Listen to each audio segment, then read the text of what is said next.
여러분들도 아시는 것처럼 지난 2월 26일 제 아내가 이제 처음에 위경련 같은 증세였는데 이제 분당 사병원 응급실에 갔죠.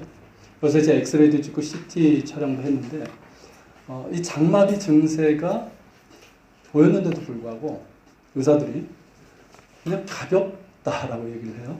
그래서 이렇게 대수롭지 않게 여기고, 그래서 입원 치료를 그렇게 권하지도 않고, 그리고 이제 퇴원 후에는 복용할 약을 주는데 식후 30분. 그리고 그 약들을 보니까 진통제보다 강한 거 있잖아요. 그 약간 마약 성분이 있는, 그래서 아주 강한 진통제가 처방이 됐어요. 근데 나중에 보니까 이 병은 무조건 금식을 해야 되는 거예요. 그리고 진통제 같은 거를 먹으면 병이 더 악화되는 거예요. 신촌세브라스 병원으로 이제 옮겼을 때 이 분당 사병원에서 병원 찍은 그 CT만 보고도 상태가 너무 위중해서 수술을 해야 될 상황이라고 얘기를 하는 거예요. 근데 이제 수술을 하든 안 하든 이게 풀어야 되니까 이 비관이라고 그래가지고 코에다가 이렇게 호수 나가지고 위까지 들어가는 거 있잖아요. 그걸 꽂고 이제 푸는 작업을 했는데 감사하게도 수술은 하지 않았고, 그래서 이제 풀렸지만 워낙 상태가 안 좋아서 지금도 이제 굉장히 조심하고 있는 상황입니다. 이것을 보면서 제가 의사라는 직업이 너무나 중요하구나 하는 걸 깨닫게 돼요. 의사라는 직업은 단순히 돈 잘 버는 직업이 아니지 않습니까? 사람의 생명을 다루는 직업이에요. 그렇기 때문에 잘 배워야 되고 열심히 배워야 되고, 의사가 되어서도 똑같은 열심을 가지고 신중하고 주의 깊게 환자를 대해야 됩니다. 그래야지만 이런 오진과 부주의한 조처를 하지 않게 되는 거예요. 제가 이 의사들도 처음에 그랬을 거라고 생각이 들어요. 그런데 그날 보여준 그들의 모습은 부주의했고 신중하지 못했습니다. 그러니까 인터넷 검색만으로도 알 수 있는 거예요, 이거는. 그런 조처들조차도 제대로 못한 거예요. 무언가 잘못되어 가고 있는 거죠. 이것은 모든 경우에 해당이 될 겁니다. 우리는 무언가를 시작을 하죠. 지금까지 많은 것을 시작해 왔죠. 그리고 올해 벌써 이제 3월인데 올 들어서 여러분들 나름대로 목표를 가지고 무언가를 시작을 했을 겁니다. 시작할 때는 나름대로 의욕을 가지고 열심을 가지고 뭔가를 합니다. 그렇게 시작할 수 있다는 것은 참 아름답고 귀한 거예요. 축복된 겁니다. 근데 문제는 그것이 그 시작이 계속 이어가지 못할 때죠. 만약에 학생이라고 한다면 나름대로 목표를 세우고 열심히 공부하겠다 이렇게 다짐을 하잖아요. 그래서 시작을 하지만 어느 정도 지나서 공부에 흥미를 잃고 또 이제 등한히 하기 시작한다면 처음 시작한 것은 아무런 의미가 없습니다. 모든 것이 마찬가지죠. 사업도 마찬가지예요. 우리가 사업을 할 때 어떤 아이템이나 어떤 목표를 가지고 이제 의욕적으로 시작하는 건 참 좋습니다. 그런데 중요한 건 뭡니까? 그것이 지속적으로 나타나야 된다는 거죠. 처음뿐만 아니라 계속해서 열심히 근면하게 목표를 향해서 나가는 것이 중요합니다. 이것은 우리 신앙생활에서도 마찬가지예요. 여러분, 우리는 하나님의 부르심으로 신앙의 여정에 들어선 사람들입니다. 그렇죠? 우리가 처음에 죄의 용서의 은혜를 받을 때, 구원의 은혜를 받았을 때, 우리는 그 은혜에 감격해서 이제 열심히 신앙생활을 시작을 합니다. 그렇죠? 혹은 뭐 사람들에 따라서는 그 이후에 어떤 나름대로 신앙의 어떤 경험을 하고 어떤 목표를 세울 때도 있고, 혹은 여러분들이 올해 들어서 내가 올해 신앙적으로 어떻게 하겠다는 나름대로 목표를 세웠는지도 모르겠어요. 자, 그렇게 목표를 세우고 시작할 수 있다는 것, 참 귀한 겁니다. 근데 문제는 그 이유죠. 그 이후에도 지속적으로 열심을 품고 신앙생활을 해야 되는데 그렇지 못할 때가 있다는 거예요. 영적인 게으름, 타성에 젖어서 등한히 하거나 혹은 처음에 순수한 신앙을 잃어버린 채로 잘못된 길로 가고 있는 경우도 있어요. 혹은 아예 신앙의 길에서 벗어나 있는 경우도 있습니다. 그러니까 이럴 때가 문제라는 거죠. 그래서 성경은요, 믿음을 말할 때 어떤 믿음을 얘기하냐면 진실한 믿음을 얘기합니다. 진실한 믿음. 자, 오늘 본문도 다른 거 얘기하는 게 아니에요. 진실한 믿음이에요. 이 진실한 믿음을 끝까지 견지하자. 이게 오늘 이제 핵심입니다. 근데 여러분, 이 진실한 믿음은 뭘까요? 어떤 믿음을 진실한 믿음이라고 얘기를 합니까? 거짓이 없는 믿음? 깨끗한 믿음? 그런 뜻일까요? 자, 이 진실한 믿음이 무엇을 의미하는지는 이 진실, 이 진리가 뜻하는 그 의미를 보면 압니다. 자, 이 진리를 뜻하는 히브리어 단어를 한번 잘 보세요. 앞에 보면 에메트라고 하는 단어인데요. 이게 이제 진리, 진실을 뜻하는 히브리어 단어입니다. 이 단어의 모양을 잘 보실 필요가 있어요. 자, 이제 히브리어는 우리하고 틀려서 쓰는 방향이 어떻습니까? 이렇게 가죠. 그래서 여러분들이 보실 때 왼쪽이 첫 글자고요. 저 끝이 오른쪽이 마지막 글자입니다. 자, 세 개로 되어 있죠. 자, 이쪽 왼쪽 첫 번째 있는 이 글자가 알렙이라고 합니다. 알렙. 근데 이게 히브리어 알파벳의 첫 번째 글자예요. 그러니까 의미적으로는 시작을 뜻합니다. 그리고 중간에 있는 요 철자가 이제 mem이라고 하는데요. 요 mem은 히브리어 알파벳 24개 중에서 가운데 있어요. 그러니까 어떤 의미를 갖고 있습니까? 중간을 뜻합니다. 그리고 맨 뒤에 여기 이제 표시가 안 보입니다. 어쨌든 저 있는 그 글자가 타브라고 하는데 저게 히브리어 알파벳의 맨 마지막 글자예요. 그러니까 그 의미가 뭡니까? 끝을 의미합니다. 여러분 이게 바로 진리라는 거예요. 여러분 이 진리는 그럼 무엇을 얘기하는 겁니까? 이 에메트라는 단어가 보여주는 것처럼 처음과 중간과 끝이 변함없이 같은 거예요. 이게 진리예요. 여러분 예수님께서 나는 곧 길이요 진리요 생명이라고 하셨어요. 여러분 왜 예수님께서 진리십니까? 그분의 말씀과 그분의 사랑과 언약이 변함이 없으시기 때문에 그래요. 처음과 중간과 끝이 변함없으시기 때문에 그래요. 또 예수님께서 요한계시록에서는 나는 알파와 오메가. 그러니까 알파와 오메가가 이제 히브리어로 하면 알렙과 타브라는 뜻이에요. 이해가 되십니까? 처음과 끝이라고 얘기했었는데 그 의미가 뭐냐면 에메트라는 의미와 연결해서 얘기를 하면 다른 것 아니에요. 영원부터 영원까지라는 의미도 있지만 뭡니까? 처음부터 끝까지 변함없는 진리다 이 뜻이에요. 그렇기 때문에 여러분 우리가 예수님을 믿는다는 건 뭡니까? 진리를 믿는 거예요. 이것이 진리예요. 여러분 성경 말씀이 진리는 이유도 뭡니까? 그것이 살아계시고 변함없으신 하나님의 말씀이기 때문에 진리인 거예요. 그렇다면 여러분 처음은 진리인 것 같은데 그 중간이나 끝이 다르다면 그것은 진리가 아니라는 것을 뜻합니다. 그렇죠? 자, 처음은 진리인 것 같은데 끝이 다르다. 그걸 뭐라고 그럽니까? 다를 이 끝단을 써서 이단이라고 얘기하는 거예요. 여러분 아무리 처음은 진리인 것처럼 포장을 해도 그 끝이 다른 것은 진리가 아닌 이단입니다. 여러분 믿음도 마찬가지예요. 여러분 성경에서 진실한 믿음을 강조하는 이유가 바로 여기 있는 거예요.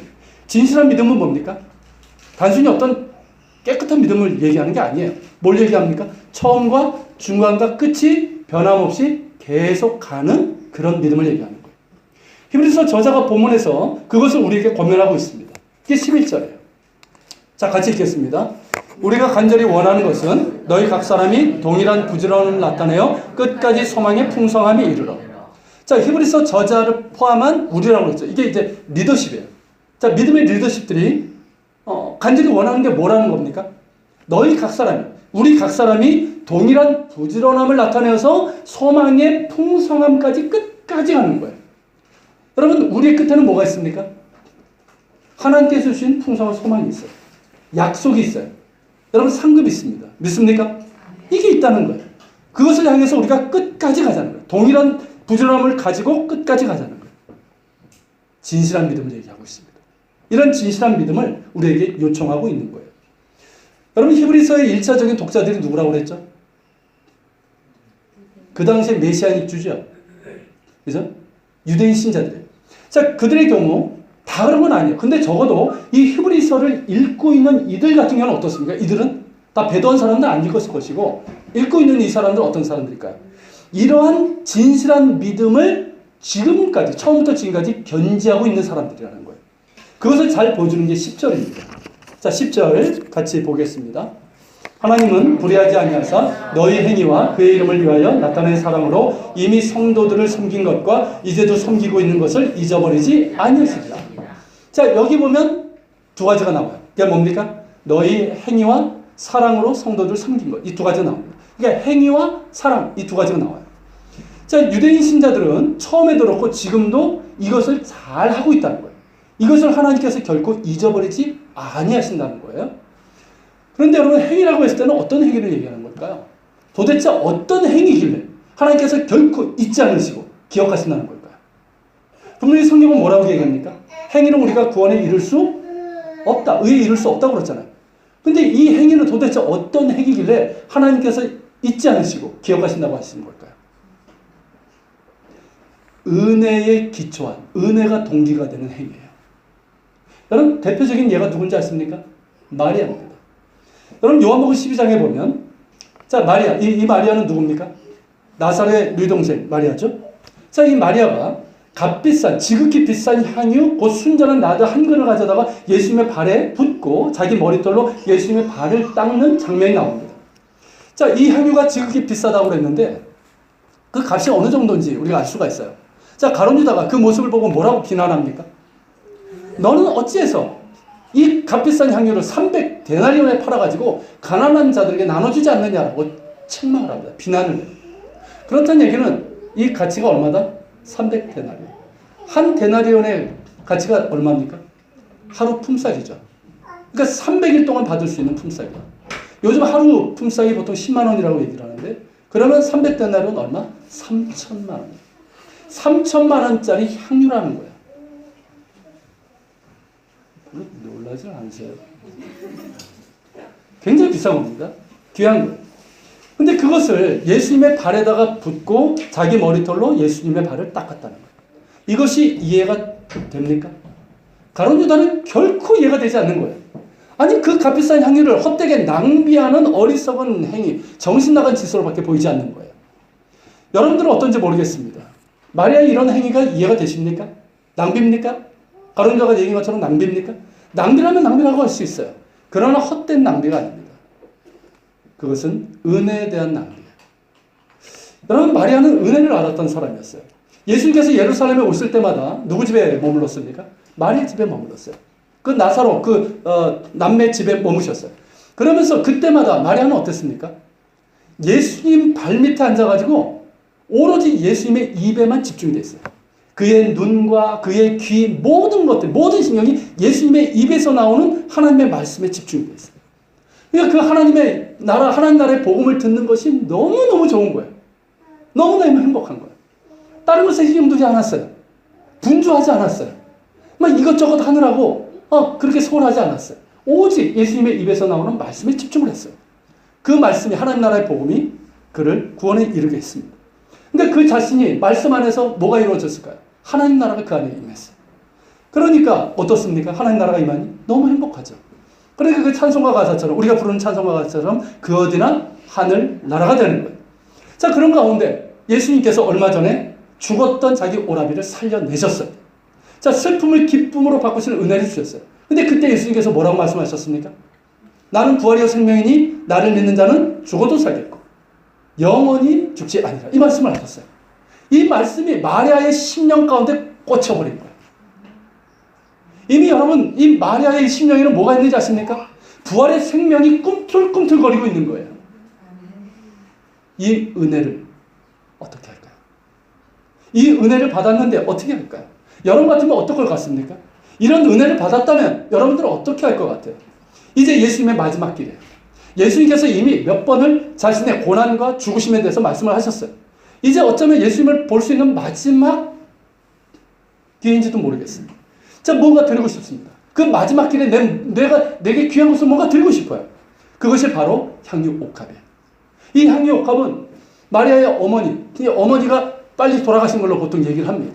이 마리아가 이 결혼 지참금이에요. 결혼 지참금으로 준 거의 전 재산이나 다름없는 겁니다. 그것을 예수님께 드렸어요. 예수님의 발에 쏟고 머리털로 그 발을 씻겼습니다. 예수님께서 가실 그 길을 본 거예요. 예수님께서 가실 그 길, 고난의 길, 죽음의 길, 십자가의 길, 자신을 내어주는 그 길이에요. 그 험한 길을 가셔야 되는 예수님의 발을 보았어요. 그 발에 자신의 가장 귀한 것을 쏟고 아직 결혼하지 않은 처녀에도 불구하고 머리털을 풀어 예수님의 발을 씻겨드렸습니다. 이것이 아까웠을까요?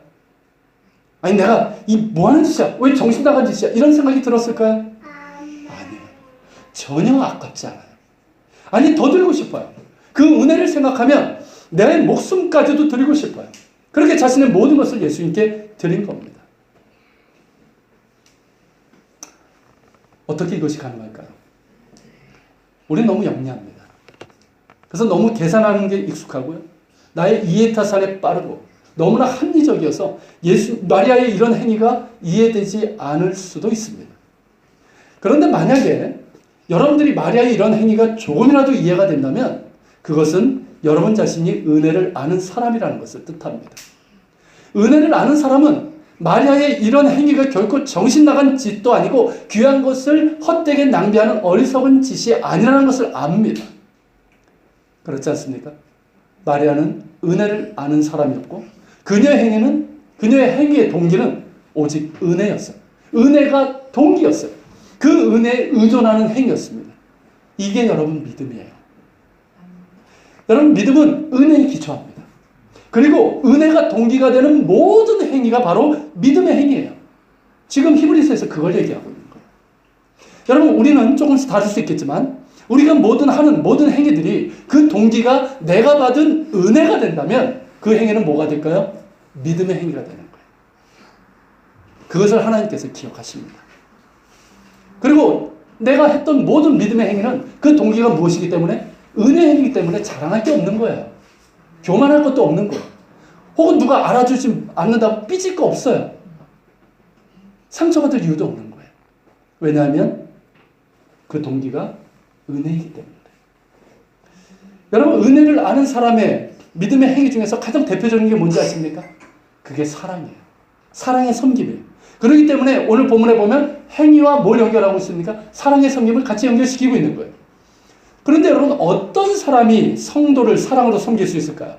은혜를 아는 사람이에요. 은혜가 동기가 되는 사람이에요. 자, 은혜를 받은 사람은 주님께서 주신 그 은혜가 내 삶의 동인이 됩니다. 동인이라는 무슨 말인지 아시죠? 내 삶을 움직이는 요인이에요. 은혜가 내 삶의 요인이에요. 동인이에요. 자, 그 은혜에 감사하기 때문에 내가 예배자가 되는 거예요. 여러분 예배자가 왜 있습니까? 그 은혜가 동기가 되기 때문에. 그 은혜가 나를 예배자로 만들어줍니다. 그 은혜에 감사함으로 내가 주님을 신뢰하고 믿음 생활을 하는 거예요. 그 은혜에 감사하기 때문에 내가 세상 가운데서 구별된 거룩한 삶을 살아가는 거예요.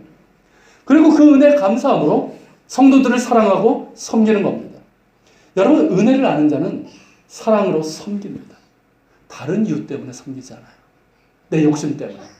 혹은 내가 어떤 그런 경우가 있단 말이죠. 다른 이유 때문에 섬기는 경우도 있어요. 그러나 나를 사랑하신 그 은혜 때문에 섬깁니다. 나 같은 죄인 살리신 그 은혜에 감사하기 때문에 내가 형제자된 자매들을 섬기고 사랑하고 있는 거예요. 그 은혜가, 그 사랑이 내 안에 있기 때문에 그 은혜에 힘입어서 그 사랑에 의존하면서 성도들을 사랑하며 섬깁니다.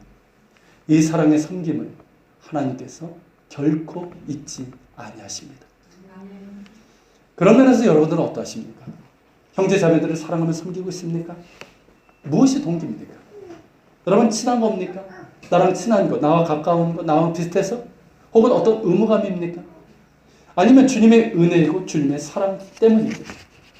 만약에 우리가 그렇게 사랑하지 못하고 섬기지 못한다면 그 이유는 뭘까요? 혹시 내 안에 은혜가 메말라서 그런 것은 아닐까요? 영적으로 빈곤하고 메말라 있어서 그런 것은 아닐까요? 여러분 그렇다면 우리가 구해야 될 것은 뭘까요? 은혜예요. 주님의 은혜예요. 여러분 지금 나에게 필요한 것은 주님의 은혜입니다. 그 은혜이고 그 사랑이에요. 여러분 주님께서는 누구에게나 은혜를 베푸시고 사랑을 베푸십니다.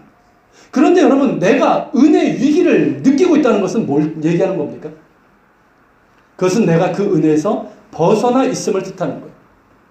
무엇이 잘못되었는지 돌아보고 돌이켜야 됩니다. 그래서 다시 은혜 안으로 들어갈 수 있기를 바랍니다. 자꾸만 내가 영적으로 메말라가고 냉랭해지고 사랑하지 못하고 섬기지 못하고 있다면 겸손히 무릎을 꿇고 주님의 긍휼을 구하면서 주님의 은혜 가운데 있기를 사모해야 됩니다. 주님의 사랑이 나를 주장할 수 있도록 해야 되는 거예요. 여러분 저 역시 그러합니다. 목사는 양떼의 마음을 두는 사람이에요. 양떼의 마음을 두고 양떼의 형편을 살피면서 사랑하고 섬겨야 됩니다. 근데 저 역시 연약한지라 때로는 그것이 힘들 때가 있어요. 양은 양인데 양이 똑같지 않다고요. 물론 다 양입니다. 근데 양들이 조금씩 틀려요. 그래서 어떤 경우는 제가 인간적인 면에서 제가 상처를 받을 때가 있어요. 참 힘들 때가 있습니다. 때로는 배신감을 느낄 때도 있어요. 근데 이제 그렇게 해서 내 안에 이제 상한 감정이 들잖아요. 내 안에 상한 감정이 생기면 어떻게 될까요? 사랑하고 섬기는 것이 쉽지가 않아요. 이건 여러분들도 똑같아요. 내 안에 상한 감정이 생겨버리면 그것을 가지고 사랑하고 섬기기가 참 어렵습니다. 그렇기 때문에 저는 주님 앞에 무릎을 꿇습니다. 솔직하게 고백해요. 주님 이것이 저의 모습입니다. 목사라고 하는 저의 솔직한 모습이고 연약함입니다. 이런 나를 불쌍히 여겨달라고 구합니다. 나를 불쌍히 여기셔서, 긍휼히 여기셔서 내 안에 주님의 사랑과 은혜로 채워달라고, 그래서 사랑하며 섬길 수 있게 해달라고 구합니다. 그러고 나서는 저는 순종하려고 노력을 합니다. 여러분, 분명한 것은 우리 자신의 감정으로는 결코 사랑하며 섬길 수 없다는 거예요. 이미 여러분 상처가 있고요, 연약함이 있고 욕심이 있는 우리에게서 무슨 선한 것이 나올 수 있겠습니까? 그렇지 않아요? 여러분, 왜 상처를 주고 받는지 아십니까? 내 안에 상처가 있기 때문에 그래요. 내 안에 상처가 있기 때문에 상처 주는 거예요. 내 안에 연약함이 있기 때문에 그렇게 서로에게 부딪히는 거예요. 그러니까 여러분, 상한 감정끼리 이것이 부딪히면 어떻게 될까요? 같이 상처받고 깨지고 그렇게 되는 거예요. 여러분, 그렇기 때문에 우리는 주님의 은혜 앞으로 나아가야 됩니다. 나의 연약함을 고백하고 나의 상한 감정을 쏟아놓고 주님의 긍휼을 구하면서 주님의 은혜와 사랑으로 채워주시기를 구해야 되는 거예요. 그래서 그 은혜에 힘입어서 계속해서 사랑하며 섬길 수 있는 우리가 될 수 있기를 바랍니다. 아멘. 여러분, 유대인 신자들이 이러한 행위, 이 은혜에 기초한 이런 행위와 이 사랑의 섬김을 처음부터 지금까지 해왔다는 거예요. 그 동기가 무엇이다? 주님의 은혜였다는 거예요. 여러분, 은혜에 기초하고 은혜에 의존하는 이런 믿음의 행위와 사랑의 섬김을 하나님께서 결코 잊지 않으시고 기억하시고 있다는 거예요. 이건 정말 칭찬받을 겁니다. 여러분, 주님께서 예비하신 상급이 있는 그런 행위고 그런 섬김이라고 할 수가 있어요. 여러분, 히브리서 기자가 권면하는 건 다른 것 아니에요. 지금까지 이렇게 해왔으니까 앞으로도 계속해서 그렇게 하라는 거예요. 끝까지. 여러분, 우리가 진리를 아까 보지 않았습니까? 에메트? 그 단어처럼 처음과 중간까지 해왔다면 끝까지 너희가 해왔던 은혜에 기초한 그 믿음의 행위와 그 사랑의 섬김을 끝까지 해나가라는 거예요. 끝까지. 여러분, 이것이 중요하지 않습니까? 아무리 잘 해왔다고 해도 끝까지 하지 못하면 우리 믿음은 뭐가 될까요? 여러분, 진실한 믿음으로 끝까지 우리가 나아갈 수 있기를 바랍니다. 여러분, 이 권면이 오늘 우리에게도 너무나도 절실한 이유가 무엇인지 아십니까? 왜냐하면 오늘날 그리스도인들 가운데 이런 은혜가 동기가 되는 믿음의 행위와 사랑의 섬김이 점점 사라지고 있기 때문입니다. 믿음이 자꾸만 관념적인 것이 되고 있어요. 내면적인 것, 정적인 것이 됩니다. 그러니까 어떻습니까? 믿음으로 행하는 어떤 행위들이 자꾸만 나타나지 않는 거예요. 그리고 믿음과 삶이 별개의 것이 되고 말았어요. 여러분, 사랑의 섬김도 그러합니다. 주님의 은혜가 동기가 되고 그 은혜에 의존하는 사랑의 섬김이 점점 메말라가고 있단 말이죠. 여러분, 처음에는 그러지 않았어요. 여러분, 예전에 신앙생활을 하셨던 분들은 기억하실 거예요.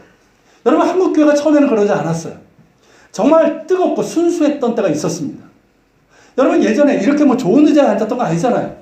예전에 어땠습니까? 차가운 딱딱한 마룻바닥이었어요. 거기 앉아가지고요, 몇 날 며칠이고 부흥회하면 일주일 동안 했어요. 저 학생 부흥회도 했었는데요, 저 때는 일주일 했어요, 학생들 데리고. 근데 강당이 꽉 찼어요, 예배당. 여러분, 그렇게 새벽, 오전, 저녁 그 차가운 마룻바닥에서 그렇게 앉으면서 얼마나 말씀을 귀하게 듣고 눈물로 기도하며 그랬는지 몰라요. 그리고 그 은혜에 감격해서 정말 사랑의 섬김을 했던 때가 있었단 말이에요. 근데 언제부터인가 그런 것들이 점점 사라지고 있어요. 굉장히 풍요로워졌죠. 물질적으로 넉넉해지고 교회도 커졌습니다. 또 사람들의 수준도 높아졌어요. 굉장히 똑똑해졌어요. 교양 있게 됐어요. 그런데 그 속에 보면 어떻습니까? 은혜에 대한 사모함이, 기대도 별로 없어졌어요. 없는 것 같아요. 믿음은 그저 어디서만 찾는? 교회에서만 찾는 것이 되어버린 것 같아요. 사랑은 말하지만 정작 사랑의 섬김을 찾아보기 힘든 그런 상황이 되어가고 있는 것은 아닌가 하는, 정말 심히 우려가 되는 상황입니다. 그럼에도 감사한 것은 뭔지 아십니까, 여러분? 곳곳에서 이런 상황임에도 불구하고 곳곳에서 다시 은혜를 찾는 소리가 들린다는 거예요. 여러분, 다시 본질로 돌아가자는 거예요. 다시 우리가 본질로 돌아가자, 십자가로 돌아가자, 말씀으로 돌아가자는 거예요. 은혜로 돌아가자는 거예요. 이런 소리가 곳곳에서 지금 들리고 있습니다. 얼마나 감사한지 몰라요. 그렇기 때문에 한국교회가 희망이 있습니다. 우리 예한교회도 그런 교회 중에 하나라고 믿습니다. 여러분, 이 마음은 누가 주시는 마음일까요? 주님께서 주신 마음이에요. 교회의 주인이시고 교회를 붙잡고 계시는 주님께서 부어주시는 마음이에요. 그렇기 때문에 여러분, 우리는 더욱더 주님의 은혜를 붙잡아야 됩니다. 여러분 은혜를 주시고 있을 때 아직은 주님께서 은혜를 주시니 이때 우리가 은혜를 붙잡아야 돼요. 우리에게 가장 필요한 것은 주님의 은혜입니다. 우리를 살게 하는 것은 주님의 은혜예요. 아멘.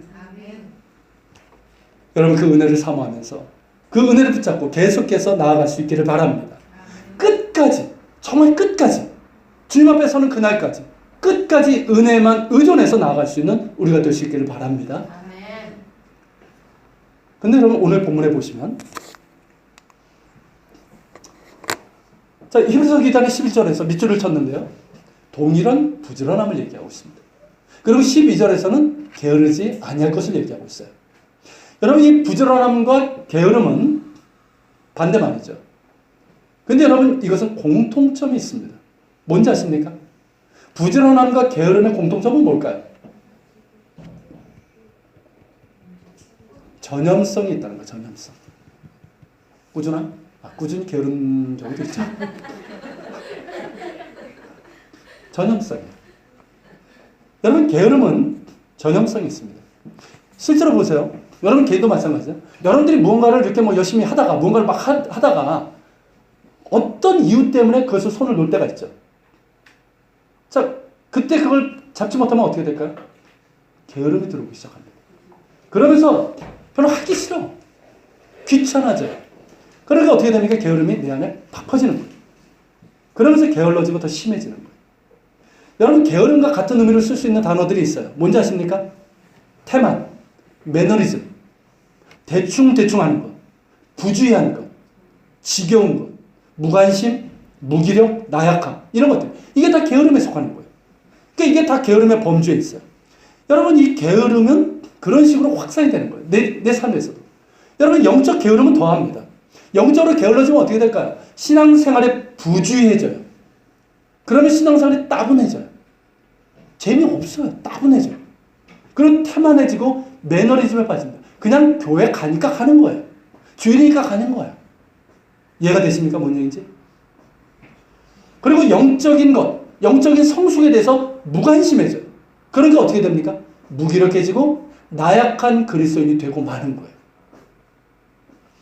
여러분 개인도 이러한데 이런 영적 게으름이 교회 안에 있게 되면 어떻게 될까요? 자, 교회에 특별히 리더 있는 사람들이 이런 영적인 게으름 가운데 있다면 교회는 어떻게 될까요? 이게 전염이 돼요. 전염이 되면서 전체적으로 어떻게 돼요? 교회가 영적인 게으름, 영적인 나태함에 빠지게 돼요. 그러면서 교회가 이 무기력해지고 나약해지는 거예요. 영적인 침체와 타락이 생기게 되는 겁니다. 여러분 그렇기 때문에 성경은 게으르지 말 것을 명령하고 있는 거예요. 게으르지 말라 말씀하고 있는 거예요. 영적인 게으름은 우리 믿는 자들의 최대 적입니다. 우리는 여러분 순례의 길을 가고 있는 사람들 아닙니까? 그 순례의 길을 막는 최대 적 중에 하나가 뭐냐? 게으름이에요. 영적인 게으름이에요. 여러분 이 게으름을 간과해서는 안 됩니다. 이 게으름을 물리쳐야 돼요. 여러분 게으름과 마찬가지로 영적인 부지런함, 이 영적인 열심도 전염이 돼요. 자, 여러분 자신의 경우도 얘기를 하면 자, 여러분이 어떤 개인적으로도 그렇지만 자, 영적인 부분을 얘기하면 자, 영적인 부지런함을 갖고 신앙생활을 한다면 어떨까요? 분명히 여러분들의 내면과 삶에 변화가 일어납니다. 아주 긍정적인 변화가 일어나요. 우선은 여러분들의 내면과 사고의 변화가 일어나기 시작해요. 여러분 영적인 부지런함을 가지고 한번 해보세요. 그러면 내 안에 부정적인 것들이 점점 사라지게 됩니다. 왜냐하면 영적인 것은 뭡니까? 긍정이에요. 부정적인 것들이 이제 사라지게 돼요. 그러면서 믿지 않는 악한 마음과 불순종들도 점점 사라지게 되는 거예요. 여러분 그러면서 감사한 마음이 지배하게 됩니다. 영적인 은혜를 사모하면서 말씀을 대하게 되고 기도하게 되고 예배를 드리게 될 거예요. 그러면서 말씀을 통해서 주님을 만나는 은혜도 경험하게 되는 거예요. 그 부지런함으로 인해서 성령 충만한 사람이 될 겁니다. 그래서 더욱더 은혜를 아는 사람이 되고 은혜가 동기가 돼서 믿음의 행위와 사랑으로 섬기는 그런 사람이 될 수 있는 거예요. 여러분 이런 사람이 교회에 여럿 있다면 어떻게 될까요? 자, 교회에 여럿 있다면 어떻게 될까요? 이런 사람들이 이게 전염이 되는 거예요. 전염이 되면서 다른 연약한 사람들이 있잖아요. 아직 믿음이 연약하고 좀 이렇게 힘들어하는 사람들이 있어요. 그런 사람들도 어떻게 되고 자극이 되고 같이 권면하는 거, 같이 가자는 거. 그렇지 않습니까? 그래서 어떻게 됩니까? 전체적으로 교회가 뜨거운 열심이 있는 교회가 되는 거예요. 그래서 교회 전체가 은혜에 기초한 믿음의 행위와 사랑의 섬김이 있는 교회가 되는 거예요. 여러분 영적인 게으름도 그렇고 영적인 부지런함도 이러한 전염성이 있어요. 여러분 개인의 삶에도 그렇고 교회 전체적으로도 그럽니다. 특별히 교회를 생각할 때는 여러분 자신, 여러분 각자가 너무나도 중요한 거예요. 영적 게으름이 아니라 부지런함으로 나타날 수 있기를 바랍니다. 아멘. 그래서 다른 사람들을 이 동일한 부지런함으로 이끌어낼 수 있는, 여러분 이게 선한 영향력이에요. 그런 여러분 되시길 축복합니다. 아멘. 우리 교회가 이제 작년에서 올해로 넘어오면서 참 감사한 것이 이런 변화가 우리 가운데서 일어나고 있다는 거예요. 여러분 개척 초기서부터 있었던 분들이 다시 영적인 부지런함으로 나타나고 있어요. 감사한 일입니다. 또한 영적인 부지런함을 사모하는 분들이 한 분 한 분 이렇게 같이 우리가 이제 같이 하게 되면서 우리 가운데 긍정적인 변화들이 일어나고 있다는 거예요. 아주 좋은 전염병이, 이것도 전염병이라고 해야 되나? 아무튼 좋은 현상들이, 좋은 분위기가 우리 가운데 이제 퍼져가고 있어요. 여러분 이 모든 것이 주님의 은혜입니다.